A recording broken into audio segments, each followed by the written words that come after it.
আল্লাহ কেন আমাদের এই কষ্টকর দুনিয়া সৃষ্টি করেছেন? তিনি তো সব জানেন, আগে থেকে জানতেন এই দুনিয়া কঠিন, আর অধিকাংশ মানুষ জাহান্নামে যাবে, অধিকাংশ তাকে বিশ্বাস করবে না, অধিকাংশ পাপ করবে। তা জেনেও আল্লাহ কেন বানাইলেন?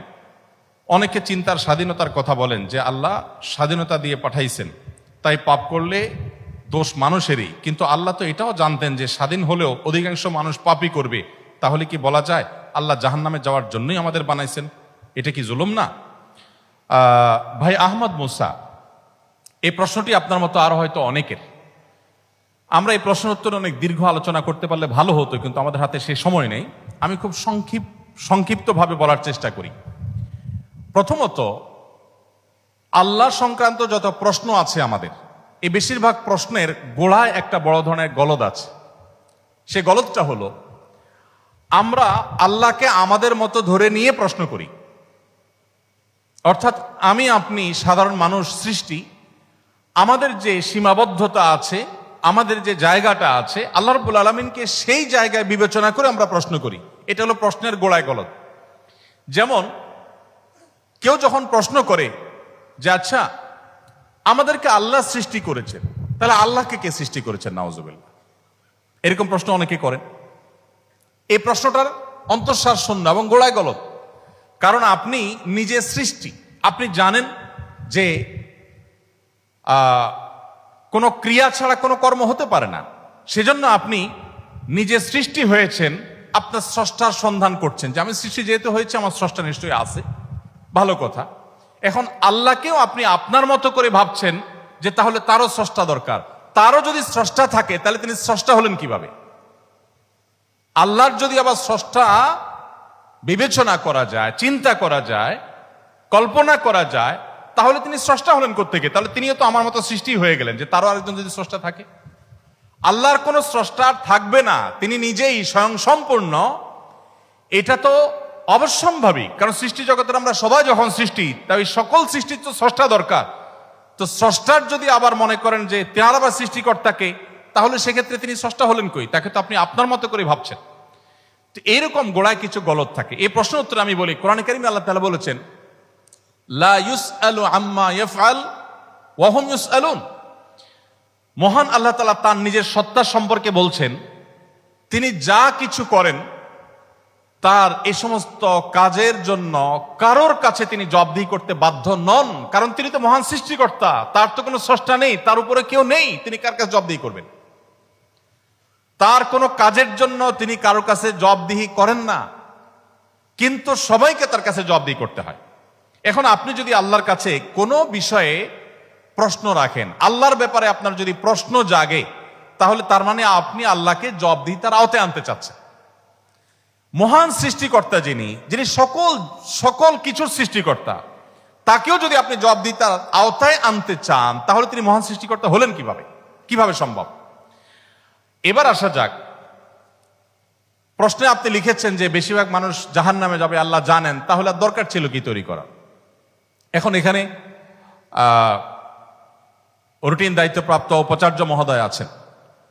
যদি বলা হয় কোন শিক্ষা প্রতিষ্ঠানের প্রধানকে যে স্যার, আপনি জানতেন আমরা বেশিরভাগ ছাত্র পরীক্ষা ভালো করব না, আমরা আন্দোলন সংগ্রাম নিয়ে ব্যস্ত ছিলাম, পরীক্ষাটা ভালো হবে না, আপনি জানতেন স্যার, তারপর আপনি পরীক্ষাটা কেন দিলেন বলেন?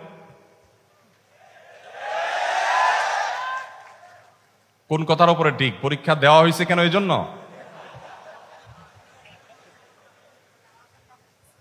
এই প্রশ্নটা যদি করা হয় কোন শিক্ষা প্রতিষ্ঠানের প্রধানকে যে স্যার, বেশিরভাগ ছাত্র আমরা ভালো ছাত্র না, ভালো ছাত্র সবসময় কমই থাকে সংখ্যা, এটা আপনি জানেন স্যার, তারপর আপনি পরীক্ষাটা কেন নিলেন?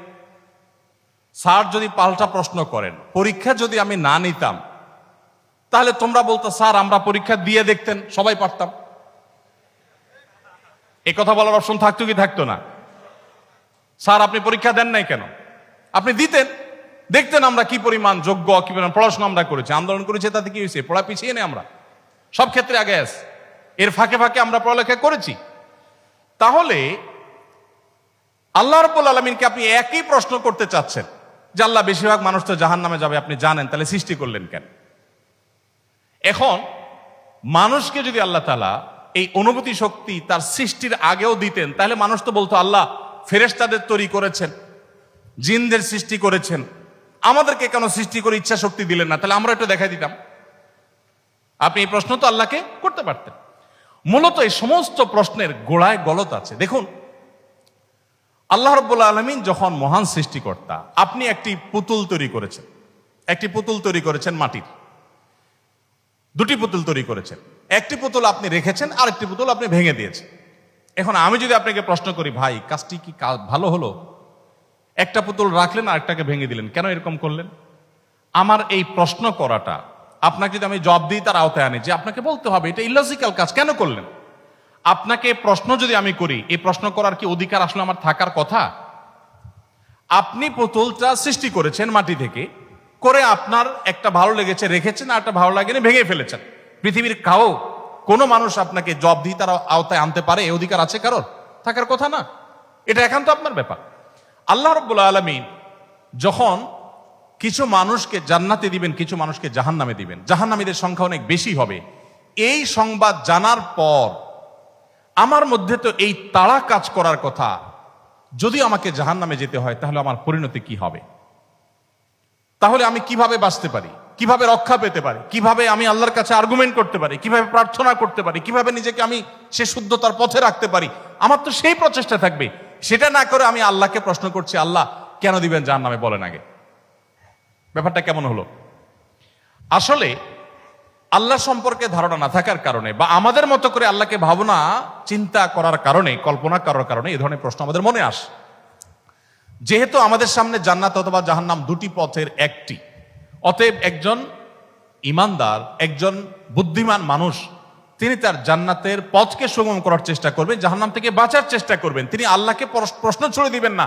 আল্লাহকে প্রশ্ন ছুড়ে দিয়ে কি হবে বলেন? আমি আরেকটা উদাহরণ দেই। ধরুন, আপনি একজন মানুষ, আপনাকে বলেছে দরখাস্ত দিতে, তুমি আমার কাছে দরখাস্ত দাও। আপনি আপনার এলাকার জনপ্রতিনিধির কাছে কোনো একটা কাজ নিয়ে গিয়েছেন, এবং সাথে দরখাস্ত তো নিয়েছেন, সাথে সুপারিশ নিয়ে গেছেন, হাই হ্যালো নিয়ে গেছেন, কাউকে দিয়ে ফোন করিয়েছেন, নানাভাবে আপনি চেষ্টা করে আপনি গিয়েছেন। সেই ভদ্রলোকের অফিসে যাওয়ার পর আপনি অনেক চেষ্টা করেছেন, কাজটা হয়নি। এখন আপনি কিন্তু জানতেন যে আমি দরখাস্ত লেখার নিয়ম আছে সেই হিসাবে লিখেছি, আবার সুপারিশও করেছি, কিন্তু আসলে হবে সেটাই যেটা তিনি চাইবেন, তার এখতিয়ার আছে এটা পাশ করা বা না করা।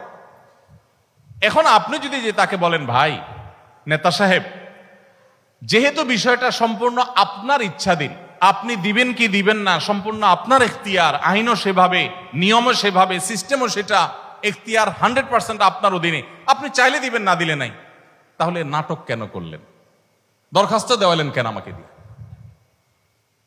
আমাকে কেন আসতে বললেন? আপনি জানেন সিদ্ধান্ত নেতার হাতে, সিদ্ধান্ত জনপ্রতিনিধির হাতে, সিদ্ধান্ত সে ব্যক্তির হাতে। আপনি জানেন তিনি যা ডিসিশন নেবেন সেটাই হবে। এটা জানার পরও আপনি কিন্তু আপনার চেষ্টায় কোনো ত্রুটি করছেন না, এমনকি আপনি পাবেন না সেই সম্ভাবনা জোরালো হওয়া সত্ত্বেও আপনার চেষ্টা কিন্তু আপনি ত্রুটি করেন না। সেখানে আপনি মানুষ হয়ে বলছেন যে আল্লাহ যাকে জাহান্নামে দিবে সে তো জাহান্নামে যাবেই, এর ব্যত্যয় তো হবেই না, তাহলে আমার আর কষ্ট করে লাভটা কি? আরেকটি উদাহরণ মনে হয়েছে। এক ভদ্রলোক, তিনি একজন মুসলমানকে, একজন সন্দেহের মধ্যে থাকা মুসলমান, নামকাওয়াস্তে মুসলমান, তিনি একজন সিরিয়াস মুসলমান, প্র্যাকটিসিং মুসলমানকে জিজ্ঞেস করতেছে, ভাই প্রতিদিন নামাজের জন্য আহ্বান করে, ভাই নামাজ পড়তে চলো। তো বেনামাজি মুসলমানটা বলে, না ভাই আমি যাব না। তো একদিন বলতেছে, আচ্ছা শুনেন, আল্লাহর ইচ্ছার বাইরে তো কিছু হয় না, আমি আসলে নামাজে যাই, এটা আল্লাহ চাচ্ছেন না, এই জন্য আমি যাই না। তো যেহেতু আল্লাহর ফয়সালা হয়ে গেছে, আমি যেতে পারছি না, তার মানে আল্লাহ আমাকে যাওয়ার তৌফিক দেন না, সেজন্য যাচ্ছি না। তাহলে আপনি অযথা চেষ্টা করে লাভ নাই, কেন আমাকে প্রতিদিন ডাকেন, কোনো দরকার নেই। তো এই ভদ্রলোক তিনি যখন বলেছেন যে আল্লাহ চাইলে তো আমি নামাজ এমনিই পড়তে যাব, আল্লাহ যখন আমার জন্য নামাজের ফয়সালা করবেন, আপনি ডাকা ছাড়াই আমি যাব, আর না করলে তো আমি যাব না, তাহলে আপনি অযথা কেন চেষ্টা করছেন? এই কথা বলার পর ওই নামাজি ব্যক্তি তার কোনো উত্তর না দিয়ে পরের দিন এই ভদ্রলোক যখন অফিসে যাবে কাজের জন্য, একই সাথে তারা থাকে, তো শার্ট প্যান্ট পরে যখন সে কাজের জন্য বের হবে, তখন তার এই দোস্ত দরজা আটকে ফেললো এবং সামনে দাঁড়ায় বলল, আজকে তো যাওয়া যাবে না। তো বলে, কেন যাওয়া যাবে না? বলে যে আল্লাহ তো রিজিক দাতা, অতএব আপনার নসিবে যেটা আছে সেটা তো এমনিতেই আসবে, আর না থাকলে আসবে না, আপনি গেলেও আসবে না, তাহলে কেন যাচ্ছেন? রিজিকের ব্যাপারে আপনি নামধারী মুসলমান হিসাবে, নাম সর্বস্ব মুসলমান হিসাবে আপনি বিশ্বাস করেন যে রিজিকে যা আমার বরাদ্দে আছে সেটা আসবেই, কিন্তু আমার চেষ্টা আমাকে করতে হবে। ওই যে ডিসিশন নেতার হাতে, কিন্তু আমাকে দরখাস্ত দিতে হবে, আমাকে অ্যাপ্রোচ করতে হবে, আমাকে চেষ্টা করতে হবে। আমার এই চেষ্টা করাটা হলো আমার দায়িত্ব। দিবেন কি দিবেন না 100% তার ইখতিয়ারে। আমি জানি তিনি না দিলে আমার চেষ্টা করেও কিছু হবে না, কিন্তু তাই বলে আমি চেষ্টা বন্ধ করব না। ঠিক একইভাবে আমি জান্নাতের জন্য চেষ্টা করব, এটা আমার কর্তব্য, এটা আমার বাঁচা মরার লড়াই। আল্লাহ তাআলা আমাকে জান্নাতে দিবেন কি দিবেন না ডিসিশন তারটাই চূড়ান্ত, তাহলে আমার কাজ করে লাভ কি? এই প্রশ্ন একেবারেই অবান্তর, একেবারেই অযৌক্তিক, কারণ পার্থিব জীবনে অন্য কোনো ক্ষেত্রে আমরা এটাকে অ্যাপ্লাই করি না।